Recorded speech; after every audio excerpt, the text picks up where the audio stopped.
And today I wanted to talk about Bard Tactics levels 1 through 4. I've alluded to most of the things I'm going to say in my other mastery videos, but some of those suckers are half hour longer, so I figured I'd condense it into something a little bit more consumable. So right off the bat, one of our biggest concerns as a Bard is our lack of defense. So we have proficiency in light armor, and we are not a dex-based character. So at best, we are going to have maybe a 15 AC, and that's being pretty generous. More likely, we're probably going to be around 14. We cannot take sustained pressure. We don't have the hit points. We only have a D8 of hit points, so we're not martial level. If you think about like wizards and sorcerers at this level, they have the D6 of hit points, but they have shield, they have mage armor, they have defensive options. Our spell list does not give us any defensive options at this level. So this is one of the reasons that I think bards are one of the hardest characters to pick up, for beginners at least, because positioning and decision making is very important. If we make one wrong decision, it takes maybe 2 hits to knock us, and we don't have the AC to block those hits. So we really need to be using positioning to our advantage. Now, our second problem is that we don't have very many built-in powerful offensive options.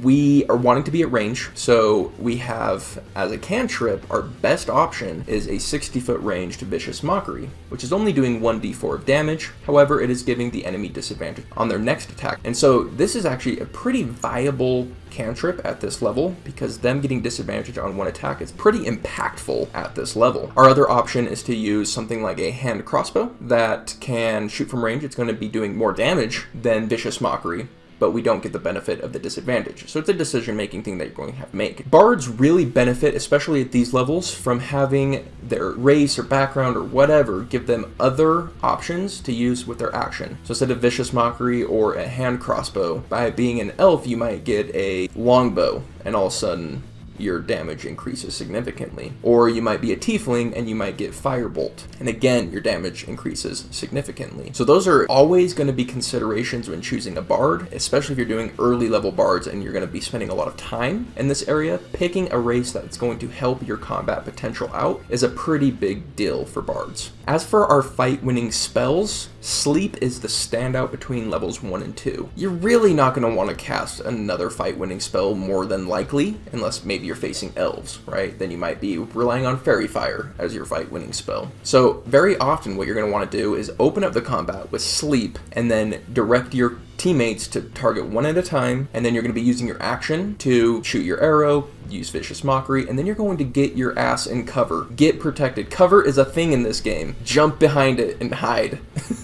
Protect yourself. Cover increases your AC, and it's a very slept on mechanic. Use it. Specifically tell your DM, I want to look for some cover, and get behind it. And when they say, yeah, you're able to do so, say, okay, is it partial or 3/4 cover? You know, like ask these questions to make it clear that you are getting behind the rock so they can't shoot you with an arrow, that type of thing. At 3rd level, we pick up our defensive spells. Thank the Lord. We pick up Invisibility, we pick up Mirror Image, and Sleep kind of falls off in its usefulness. In these 2 levels, what we really struggle with is having a very powerful fight-winning spell. We have Neathar's Mischief. That one's a decent fight-winning spell, especially for the level. We have Suggestion, we have Hold Person, we have Phantasmal Force, we have Fairy Fire.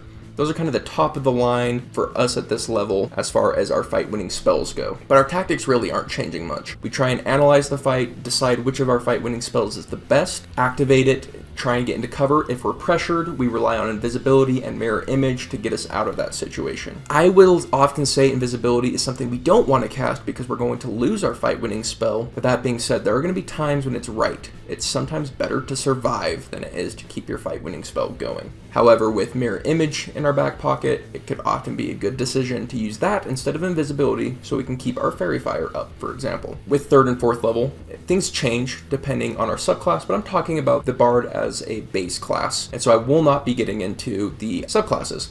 I will, however, touch on them when I'm doing my subclass deep dives. If you're looking forward to those subclass videos, hit the subscribe button and we'll be dripping you that fantastic D&D juice every single day, besides Sundays now. And that's all, folks. We love you. Peace.